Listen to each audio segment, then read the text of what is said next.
So Tommy, the no arms at all, Oriental fellow, works as a manager for the streets, the unseen business. He's not home. His girlfriend Rhea is worried. She calls up Leah.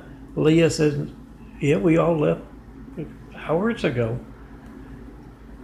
And Rhea gets in the car, drives down to the office, and yes, there's Tommy leaning up against the parking meter.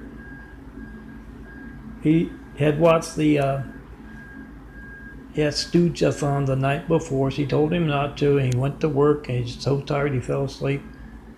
And he has this bad cough the next day, and so she insists he go to the hospital. They take the x-ray, and yes, he's got coins in his stomach. And Tommy says that explains that weird dream of being a parking meter.